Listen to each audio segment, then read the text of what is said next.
Excellent. Well, thank you everybody for joining us. Thank you to the panelists.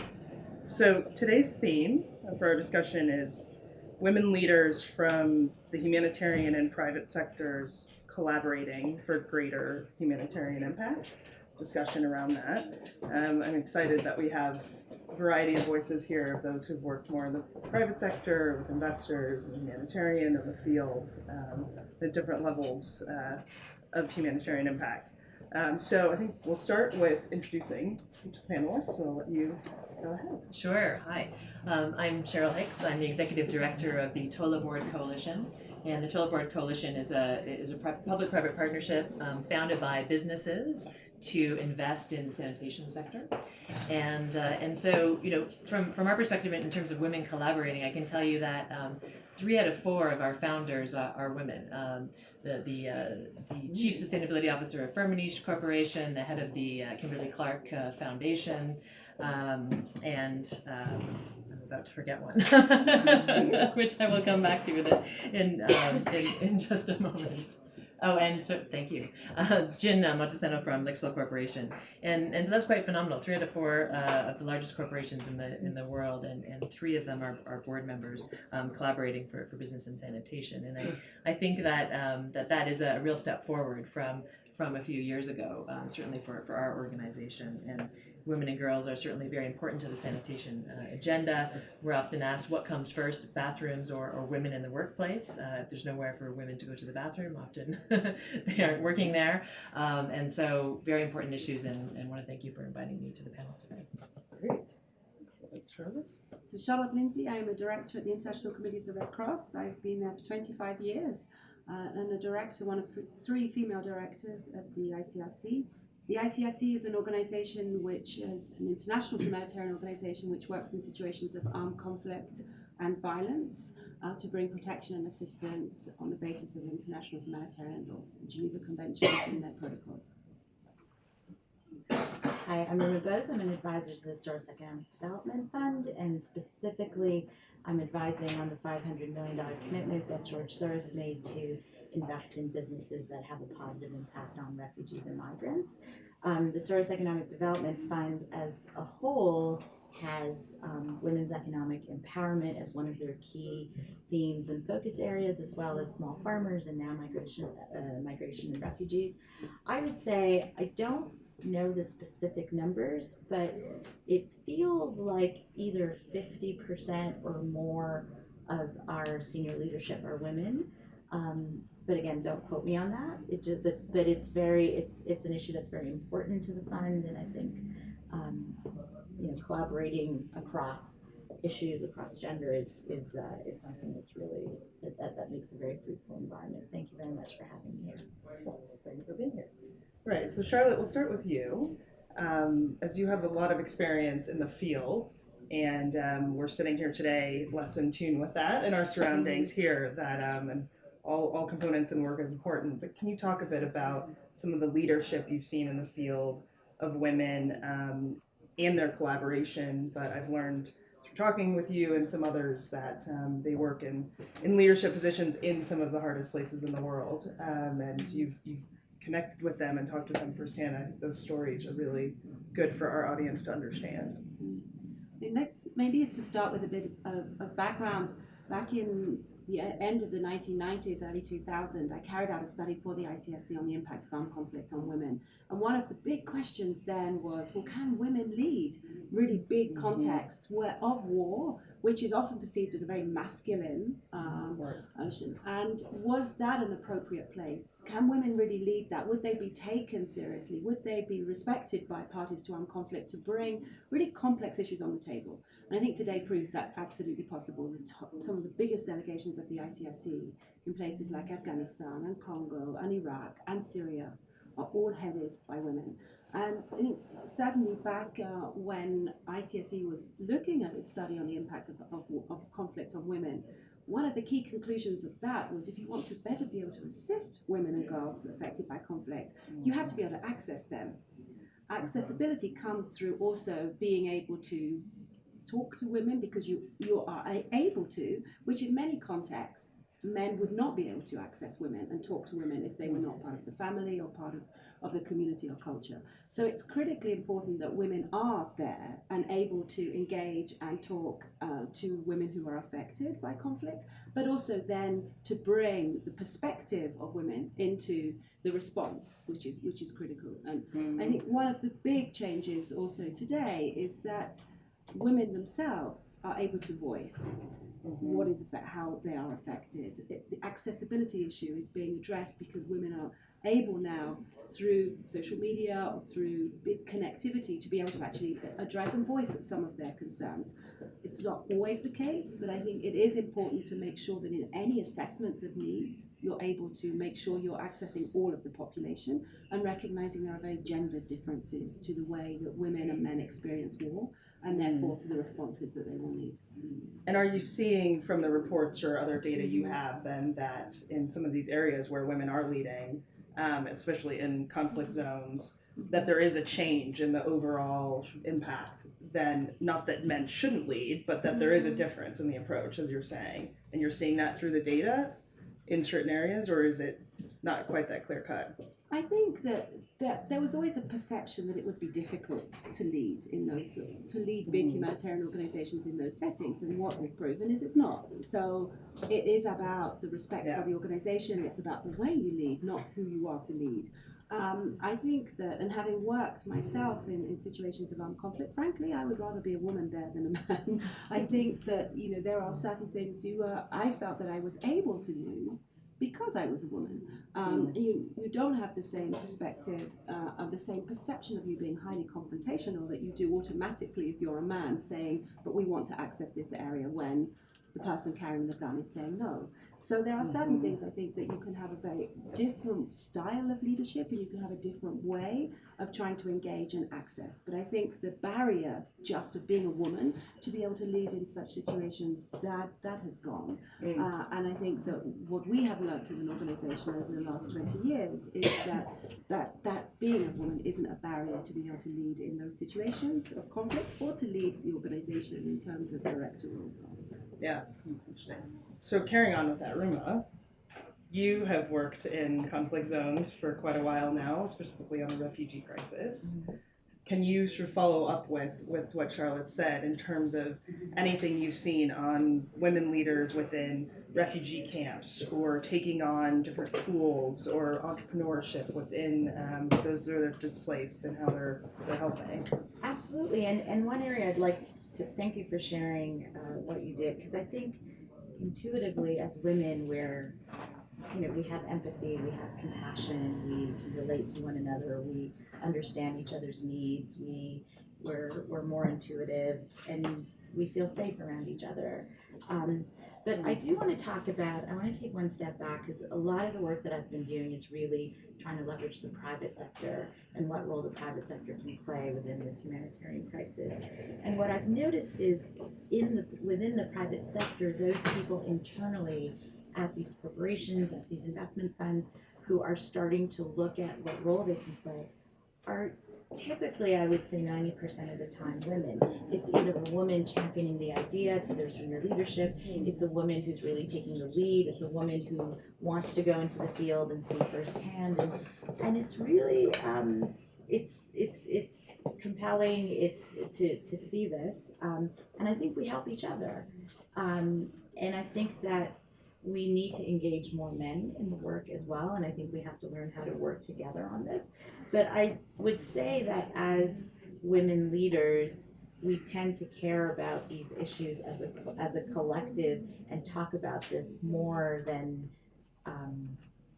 with my male counterparts. But I can only talk for myself. But it's been really it's been great to see.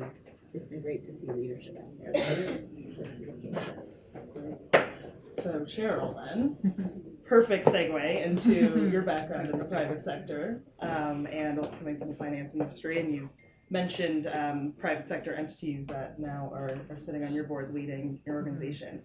So can you talk a little bit more about what Ruma's just talked about in terms of, in Charlotte, in terms of women understanding women? That is really important, as you said. Perhaps men don't think about that women also need a restroom in the workplace, as much as a woman might think about that first. But also just what you've seen in your experiences in the private sector. Sure. I came to the Total Board Coalition from some of those women that I mentioned from our board, and one of them was investing in their supply chain. So large corporation investing in their supply chain, and they started a fund within the large corporation to invest in the supply chain. And they were investing in companies that had an element of sustainable supply for their supply chain, so they needed to invest to increase that supply. And as a woman leading this, and I think we talked about this before the panel, she had a strict criteria that they had to be women entrepreneurs as well. And that kind of endorsement and that kind of legitimacy from women in power and women leading to women to join. They in this area, which happened to be in luxury, and this was around clean gold in Peru, and the spur of entrepreneurship that brought out was quite amazing. So I think through criteria, like what are the mechanisms that we have to enforce this equity throughout the workplace, throughout the private sector is really powerful and shouldn't be understated. I'd like to also, in terms of examples of the private sector, talk about entrepreneurship because the Toilet Board Coalition began as an accelerator program for sanitation entrepreneurs, and I'd like to talk about one inspiring entrepreneur from a toilet company in India called Svara. And Garima Sahi is probably one of the most sought after entrepreneurs. When people learn about what we're doing, they always want to talk to Garima and talk to the women entrepreneurs.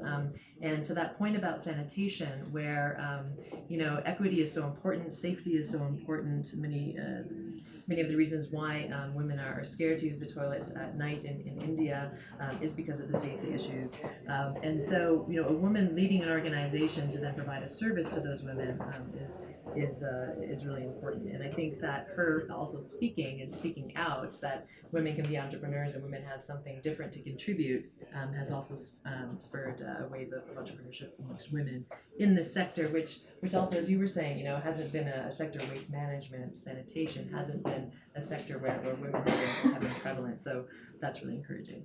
That's great. I'd like to add something to that because I think you bring up a really good point around role models, and I think that especially in these conflict zones and these refugee camps, for young girls and young women to see women in leadership positions, I think it gives you a sense of hope. It gives them an aspiration. It lets them see a model of what's possible. Whereas many of these women and children are coming from cultures where they don't necessarily see that on a daily basis. So I think the idea of demonstrating and showing role models is really important in these environments. Yeah, I think you bring up a good point because this isn't only about women, right? We will never we're all humans, and men play also an important role in this and in gender parity and ensuring there's a gender lens in work. And so leading into that, this may be that there's been an opportunity to open up more roles for women to be mentors or leaders, but that may have actually come from also a male leader who thought that was important. So maybe a Justin curious... Trudeau here at yes, the World Cup Forum declared he was a woman, I believe, 1 year. Yeah.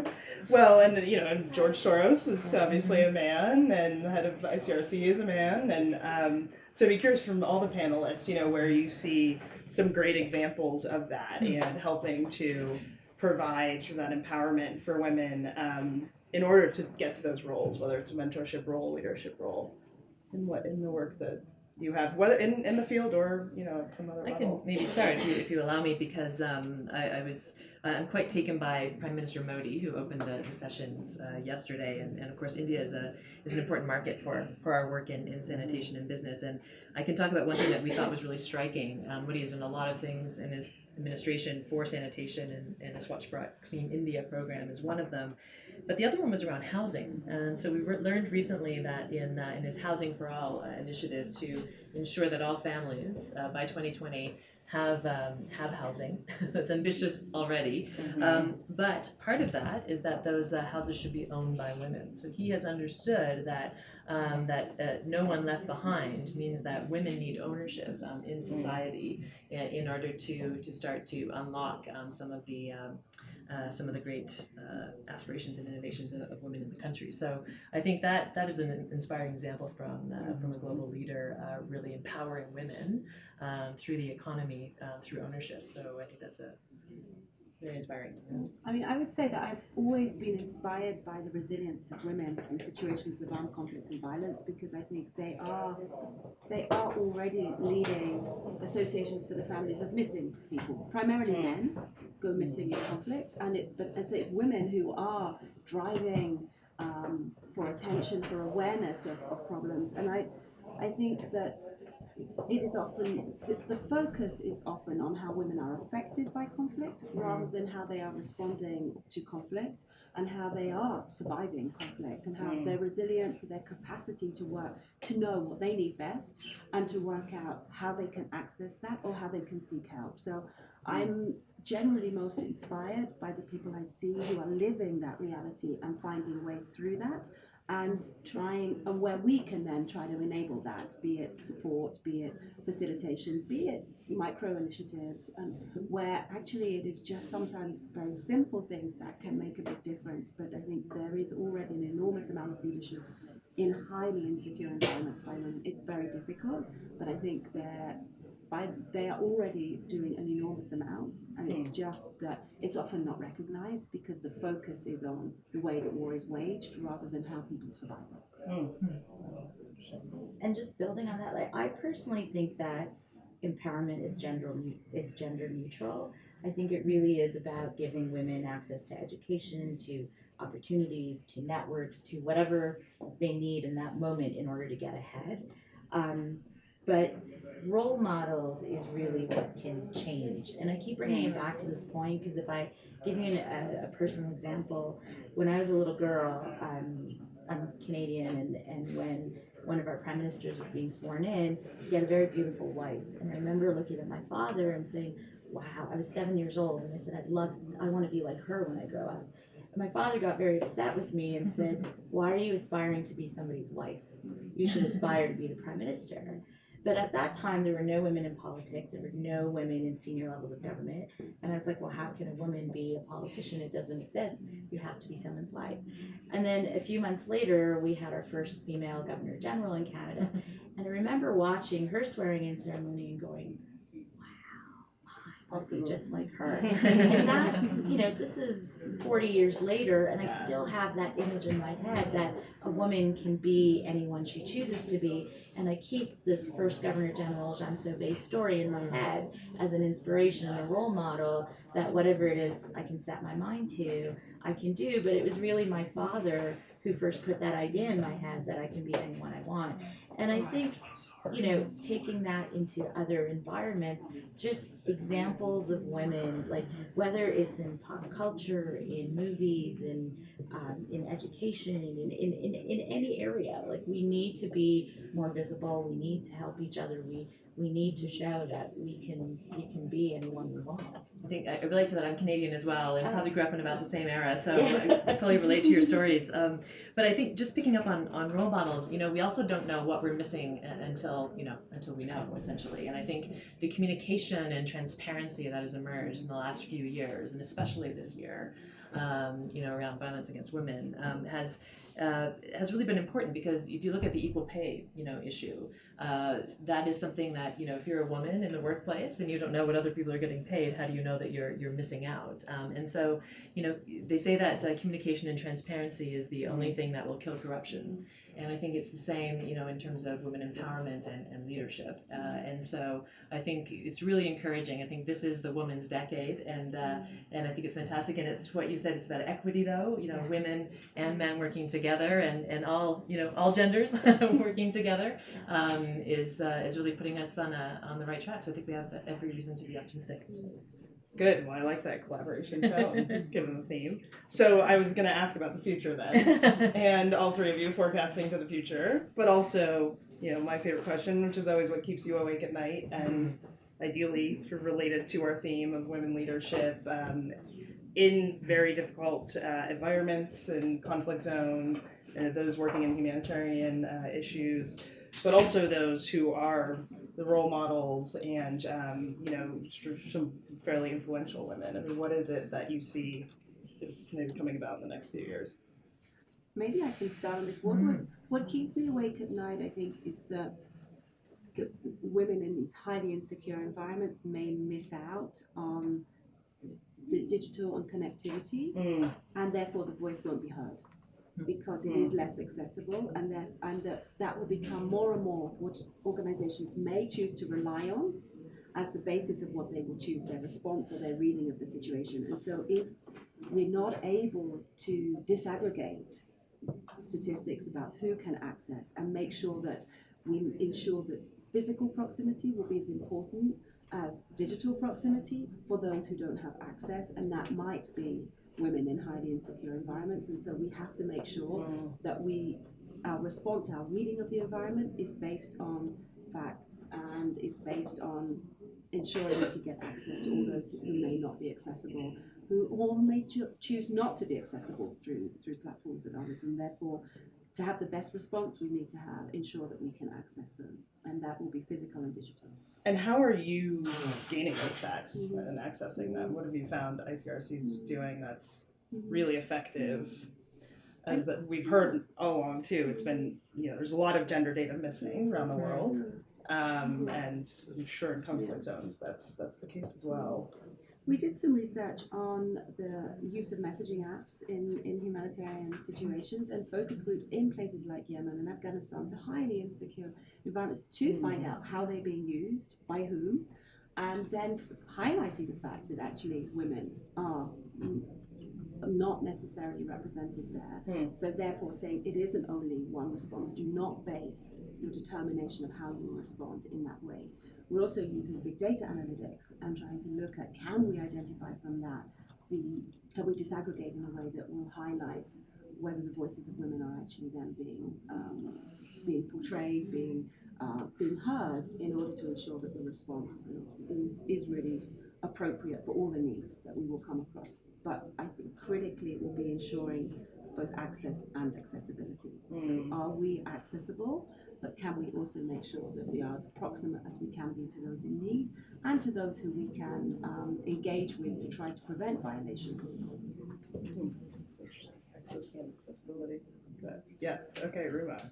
So I'm the daughter of a refugee, so I'm reminded on a daily basis that my mother was one of the lucky ones who got out and built a great life for herself. But what keeps me up at night is just knowing that millions of women are getting raped on a daily basis, millions of women are being sold as child brides, don't have access to education, and if we keep on going at this pace, we will have an entire generation of individuals who are going to be angry, who are going to be uneducated, who are going to feel hopeless, and the impact of that keeps me up at night. So I care very deeply. I recognize there's a very big gap. It's not a solution that one sector or one organization can solve, but I think it's a really important conversation to have. I think it's important for us to be out there having these conversations, to talk to individuals, organizations across sectors, and really try to leverage the private sector, try to leverage capital markets to understand how can we bring money, attention, awareness to these very, very important issues.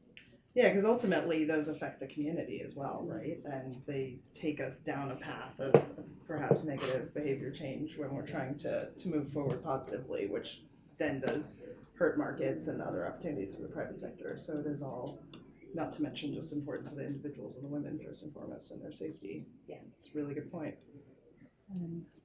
Cheryl? Yes. So I guess my statement about the future is that a future where women can truly be women. And I think we're in societies, not all, but many of them that have been shaped by men. And women in leadership roles have often been filling the shoes of men. And in my view, we haven't fully unleashed the innovation that we could, if women were creating the jobs of the future in the first place, and where the equity starts to play out, and we see a world where those views, are starting from a very different place. So I have a lot of excitement for the future, especially in the wave that we're in right now of equity that we're seeing around. There's still lots to be done, but if we can get to that point where women can truly be women, and we can truly see the innovation that they can unleash in a different type of society, I'm looking forward to that. So. I like that. Well, I'd like to end on a very optimistic note. Thank you, panelists, for joining us. Thank you. Thank you. Great. Good. you. I was supposed to take questions from the audience. Do you want to do that, Elizabeth? No, Have you but done- we can, definitely. Yes. Okay, just a second.